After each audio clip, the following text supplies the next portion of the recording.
Okay, everybody's here? Good. For those who don't know me, there are many new faces here. I'm this guy, Volodya Savastiouk, and I've been doing brewers for a while now. I will not go into how many years. Some of you are younger than that number. So in the previous session I was wireless, now I'm not, so I will not dance anymore. What we will talk about is a little bit of a more practical things than what Tom was talking about in his talk. He was giving you a good overview of the physics behind the ozone measurements. What I will do is I will go to the very basics of how to set up and check the brewer that it is actually working.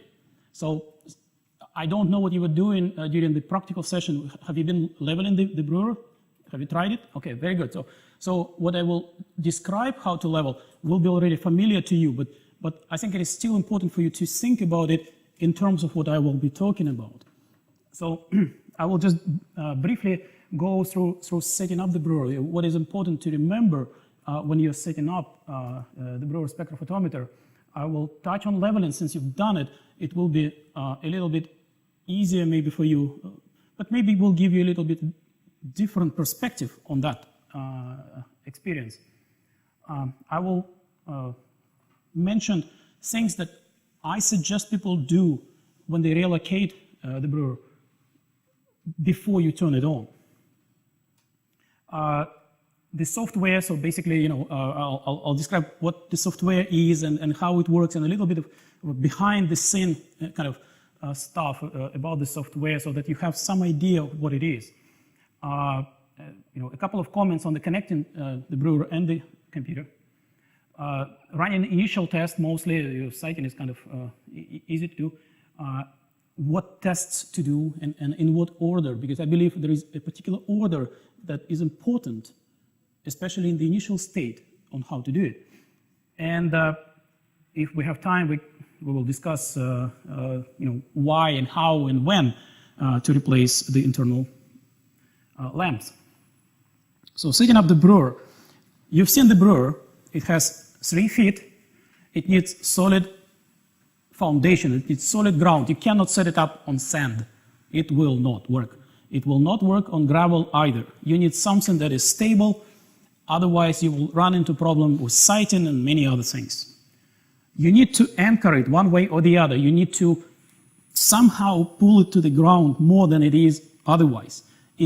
Even though the feet are fairly wide and long, a particularly strong wind will knock it off. So you need to either put something heavy on the feet.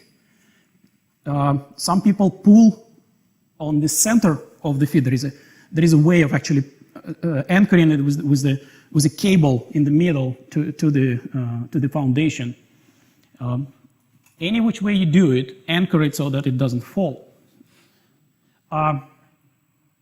The newer tracker have a mark equator, usually it's EQ or something like that. So you point that part of the tracker towards the equator, obviously. If you have an older one, you may have something that actually has an N in it. That represents north. But if you are in the southern hemisphere, point it to the south rather than the north. So if you have equator mark, point it towards the equator. If you have north, point it away from the equator, and then it will work in both hemispheres. When you assemble the brewer, move it to another site, one thing to remember is to put a fresh desiccant in. Because usually when you move the brewer, inevitably some moisture will end up inside. It's a best practice to replace it, desiccant, with a fresh one to keep the instrument dry. Especially the single brewers that have this combination filter of crystal nickel sulfate and cobalt glass, because nickel sulfate crystal is hygroscopic. It likes moisture. It just absorbs it. And unfortunately, it can change its optical properties. And even worse, those changes are often irreversible. You cannot go back. Once exposed to moisture, it will just be different. I normally suggest people not to connect the brewer until you finalize all of the checks, because some cable is not connected or something. Make sure that everything is connected properly before you hook it up. So now, with your exercise of leveling the brewer, now I will briefly go into why you need to do it.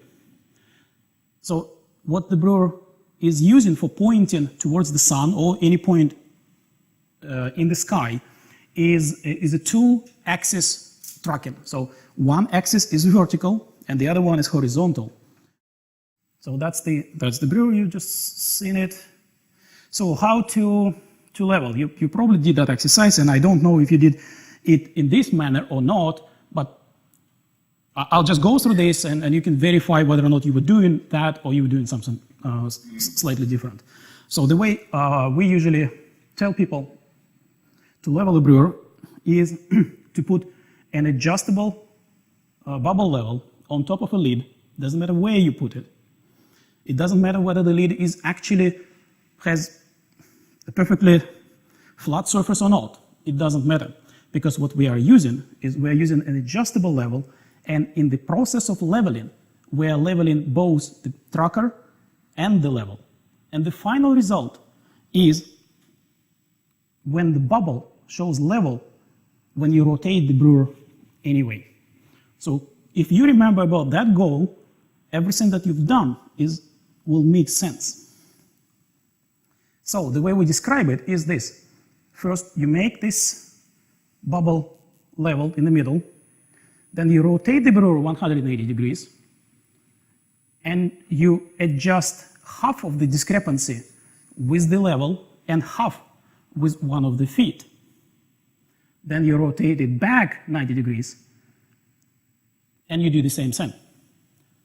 So, and it will be an iterative process. You will level in this way, then you will level in this way. Each time you compensate the discrepancy half with the level, half with feet. This way, each time you do it, you will have to compensate less and less. And in the end, both positions will show exactly the same position of the bubble level. Now, if you think about it, the only possibility for this is when the axis of the tracker is perpendicular to the imaginary line that you were using as a reference. Usually it's 2 feet. So now the only freedom that the axis has is this. So it is now perpendicular this way, but it is not necessarily this way. So to compensate for that, you do not touch the level now. You only turn the instrument 90 degrees, and you use the other foot, the third one, to make the level right, and you're done. Usually it takes three to 4 iterations, and the instrument is leveled. So it is a simple process, and in my view, if you remember about what you are trying to achieve, which is to make the tracker axis exactly vertical, it's a little bit easier to think about it. Now, once we've done the tracker axis vertical, we need to verify that the other axis, that is the zenith prism, is perpendicular to it. So if one axis is vertical and the other one is perpendicular to it, it has to be horizontal. There is no other way. And if it is horizontal, it's easy to check it, because again, you can use a bubble level on the prism itself. If you point it up and you put a small bubble level right on the prism, it should be leveled. And if it isn't, then you would have to use one of the adjusting screws on the tracker to make it level. We have 3 screws like this that actually hold the entire optics and determine the plane. If you remember, 3 points always determine a plane 100%. So each time you put the top brewer on the tracker, it will be in exactly the same situation every time if the screws are not moved. The checks. I suggest people, if you move a brewer, before you turn it on, check that at least these three things are still intact and still positioned where you think they should be. One is the mirror. It is a spherical mirror inside the spectrometer. Because it is spherical, you only need 3 points to determine its position. And the 3 points are this, it's a little bit difficult to see, but there is one screw here, there is another one like that on the other end, and there is one at the top here. These 3 screws determine the position of this spherical mirror. It doesn't matter how you move the mirror, as long as its surface touches these 3 screws, everything's going to be fine. This is why this mirror is not mounted tightly. It is allowed to move, but only as long as it touches these 3 screws. The way we do it is with springs here. They push the mirror against these 3 screws. And the way we verify that you are still touching, you can push with your finger from the back of the mirror. Don't ever touch the other side. If you do, by the way, don't clean it. That's another mistake people do. Cleaning optics usually makes it worse. Never clean the optics. So this is one thing. So you just push slightly. There is a spring, so it will always put the mirror back. Don't worry about it. You're not going to ruin the instrument. Everything's going to be fine. The second thing is this little black cylinder. It's mostly aluminum. We call it push rod. It's just pushing. It's a kinematic transfer of lateral movement of the micrometer into the turning motion of the grating. And so what you want to check is that it is still there first, and it is actually touching both the micrometer side and the grating arm here. And the third, just glance at the diffraction grating, that it is still sort of vertical. It's not like this, and it's not lying somewhere, because I've seen that. In transport, it can break off if you shake the instrument hard enough. So if it happens, don't expect the instrument to work. This is why it's easier to just glance on it. It's there, close it up, everything's going to be fine before turning it on. The software. We're still in this GW Basic environment. It's a 16-bit application, so it will not run on 64-bit operating system, but it will run on 32. We only have 64 kilobytes. Kilobytes, remember? Not gigabytes, kilobytes. So, and it is both for the code and for all of the variables. So it's a little bit tight sometimes. So don't be surprised if something is not running smoothly. It's an old code. But fortunately, Martin Stanek was one of the first who ran into this situation with 64-bit and decided not to give up and found a solution. And this is just a DOSBox environment. It's an emulator of a 16-bit environment meant to run old legacy code.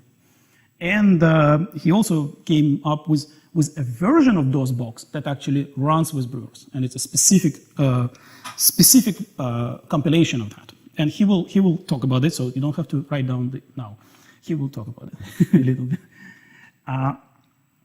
Now, briefly about the structure of the files and the folders that we are using. The program directory contains, of course, the code. It's mostly RTN files. This is just ASCII files with GW Basic code. And one specifically called main.asc. This is the main program. The same directory also contains this file, opstate.fil. It basically points the software towards the data directory, because data directory can be arbitrarily located on the disk, and also tells the software what the instrument serial number is. The same directory contains the schedule files. If you have any schedule files that you want to run, that's where they should be going. The data directory. Of course, it has all of the data that you collect. This is where the program puts it. It also has this very special subdirectory, which is just the instrument number. So if you have an instrument number 1, 2, 3, that's how the directory will be called, 1, 2, 3. It has all of the constants file for that particular brewer. It also has this special file opstate for this particular file, and it has some status of the brewer. Many things go there. I will not go into the details. Recently, the data directory also contains this folder in which we accumulate the dispersion test files. It's just a little bit easier to maintain them if they are in a separate directory. So the brewer operating software is maintained by iOS. We try to fix the bugs that are there. Hopefully not introduce too many new. If we do, we fix those, so it just keeps going. The current version that is available is 3.79. We do highly recommend people to at least periodically consider a newer version. The latest version that we've developed is 3.8, and it will be available very soon. The main difference is that it runs both on DOSBox and DOS without any modification. Any other version will have to have slight modification to actually run on the DOSBox. It's a small modification, but still. Now, the way you run the software is by using a batch file similar to this. You need to move to that drive where you have your program directory. You change to that directory. You set up this particular environment variable to tell the program where that program directory is.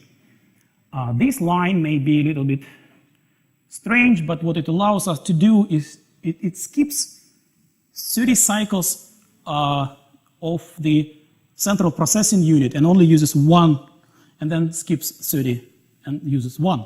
That allows other software run on the same computer. Otherwise, GW Basic will occupy 100% of CPU time, which we really don't need anymore.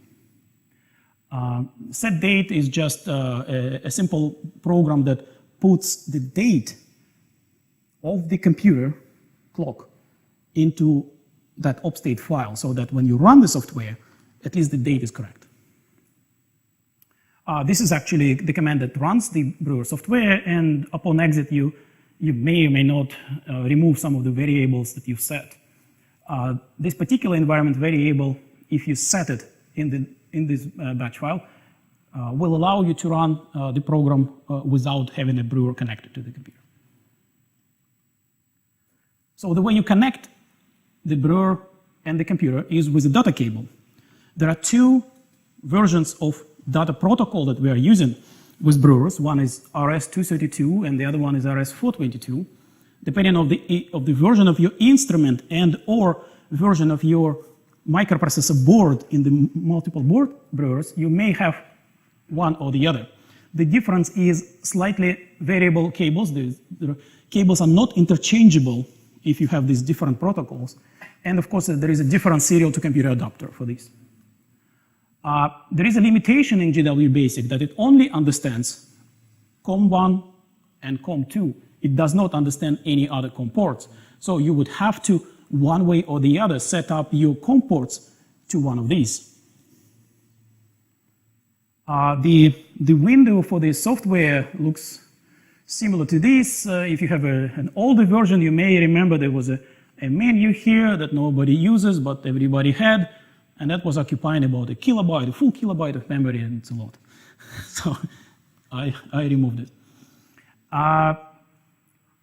What I would like you to do every time you run, especially if you start the software from scratch, or if you just routinely come and have a look at it, three things important in this screen that I would like you to pay attention to, and these are the date, the location, and the time. Without these three being right, you cannot track the sun, even if you set it. Even if you set the instrument with wrong date, wrong location, or wrong time, it will not track the sun. These are the commands that you use to adjust the location, the date, and the time. They are in the manual, so I will not going to spend too much time on that. This is a set of tests that I would like you to do in this particular order when you start the instrument after relocation. First one, this is an AP test. All it does is it inquires the brewer about some of the voltages that are available digitally through the data cable. All of those voltages need to be right. Otherwise, some of these tests will fail and you will be wondering why. But it could be as simple as power supply is not working right or one of the boards is not working right. Once this is verified, you can do an FR test that will put the micrometers, or one micrometer, depending on your instrument, to approximately right position. That will make it easier to do these two. That will actually put the micrometer in exactly right position.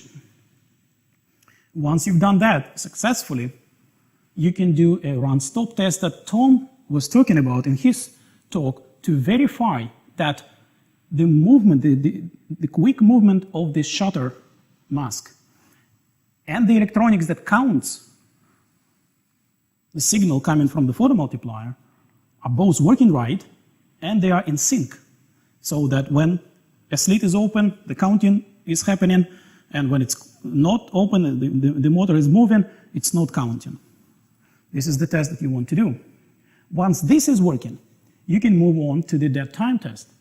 The dead time test will verify that your system, the counting system, is actually linear.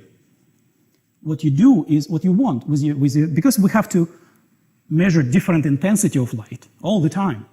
Even in one ozone measurement, you have to measure intensities that may be 2 orders of magnitude different.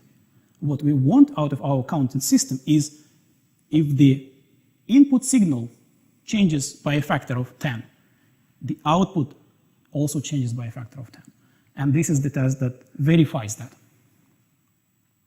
And only after all of this is okay, you can move on to the standard lamp test that I have seen very many do first. But there is no point of doing it first, because even if it's different, it doesn't tell you anything unless all of this is okay. So the standard lamp test should be last, in my view, because you know everything is working, the system is working. Now you can tell whether or not your spectral sensitivity of the instrument is still the same as you expected. And this is a short list of tasks that you will encounter frequently while you operate in a brewer.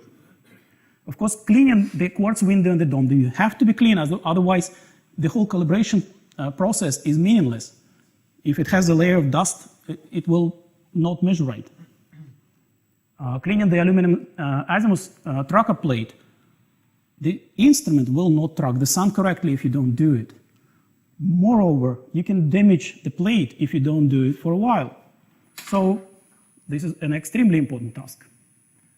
Replacing the desiccant inside the brewer. I'd like to see it always below about 10% of humidity, of relative humidity. Whether it's practical or not in your case, you will have to decide. I can only recommend the best practice. What you do is up to you. Replacing HG and halogen bulbs. I always suggest to everyone to replace them before the old one burns out. And I'll tell you why.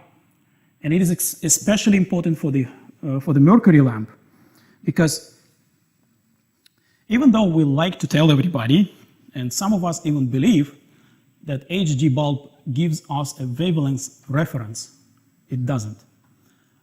It produces a reference. And that's all it does, unfortunately. And that reference can change if you replace a mercury bulb. We will not go into the details why it can change it, but it can. And this is why you want to replace the mercury bulb before the other one burns out. What you do is you do one HG test successfully, and then immediately replace the HG bulb and do another HG test.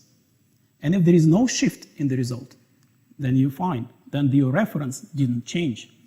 If, on the other hand, you have a change of one or more steps, then your reference is actually different now. And what you need to do is you need to change your cal step number according to this change. Otherwise, you will be operating in a different set of wavelengths. I will not go again to the details because we have very little time here, but I want you to remember that HG test is not giving you the wavelengths reference. Only the sun scan does. So if you want to verify that you are still in the same operating wavelengths, you have to do the sun scan test. And that's about it. Martin, stop talking to Julian and come here. Do you want to mention the DOS box? Yeah. And probably you are worried to change to a new one because it's still working, but the support for Windows XP will finish soon, I think next month. So it's necessary to change to new system. And if you buy a computer now, mostly you buy a 64-bit computer. I'm using a laptop 64-bit probably 4 years already. So I have a little experiences to run the Brewer software on this computer. I found that it's a solution is very simple. There is a DOSBox application. It's looks like a terminal application, and you can run inside of this terminal all DOS software. One of the versions is Megabuild 6. This is important because if you go to the Google and try to find out DOSBox, you can find the latest version which doesn't support time changing, which is for Brewer very important. So I tested the DOSBox Megabuild 6 on Windows 7, even on Windows 8.1 and Linux. On Linux, by the way, it's working very nice. We need only a few files. So DOSBox, the main file, some configuration, and the rest are libraries. So if you find somewhere, I can give you a copy, these few files, you can copy it to some folder, like a Brewer folder, and run DOSBox with a parameter, like this part. If we say the Brewer configuration is the right configuration we need, that's all what we have to do. So it has some features. The best one is the first, and the time synchronization. There is no need td command at all because the time inside of DOSBox is changing with the computer. So you need just to synchronize the computer on the network,